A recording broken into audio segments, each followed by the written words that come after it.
Scoop culture. Helicopters over LA. That's iconic. Dude, LA is shit.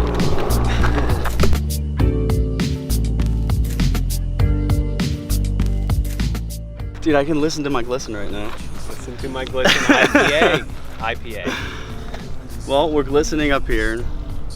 We're in beautiful and sunny Los Angeles, California, and It is sunny.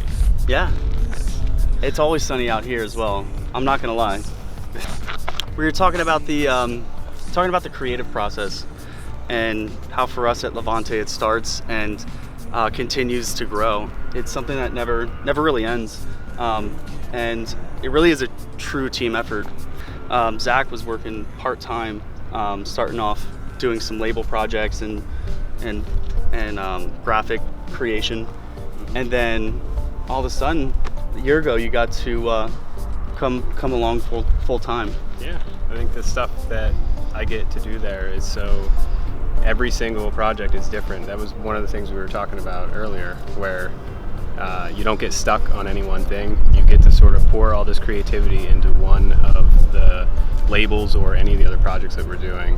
And then once it's done and it gets launched out to the world, you don't have to think about it anymore. You can move on to the next sort of creative endeavor.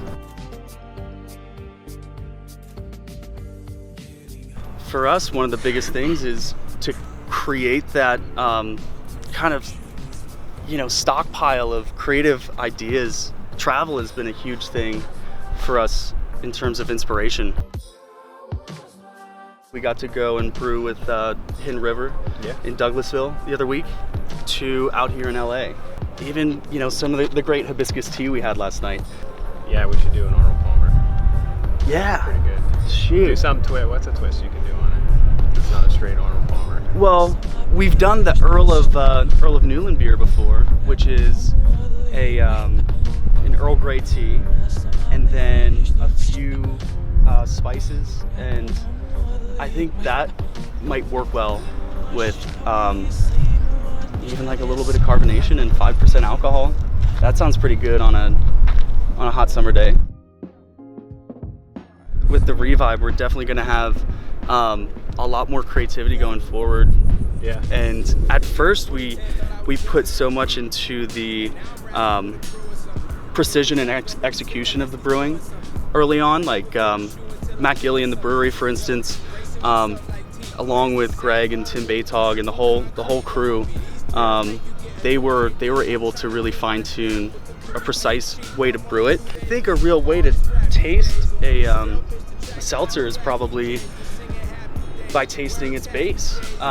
Tasting its base IPA. Tasting its base Imperial Stout. Yes. What was the other one? Milk Stout. Let's shall. Yes. Let's shall. Let's shall and have a night. Let's shall have a night. You give the younger brewers chances to make stuff if they have ideas they want to work on. You guys don't shy away from like letting anyone really try whatever, and then if it works, then you'll use it. And then that brewer gets to sort of have that victory as well. They can go into the tap room and order something that they made. Is pretty an awesome experience, I think. Ever since day one, Zach has helped establish the brand visually, and it's incredible to be able to work with you, especially because you treat the can label like a true canvas. And well, likewise, and you give the brewery a voice. Like, you dictated sort of the voice of the brewery, and then I just play off of that. I never did a thing to get where I got. Yeah, I like that.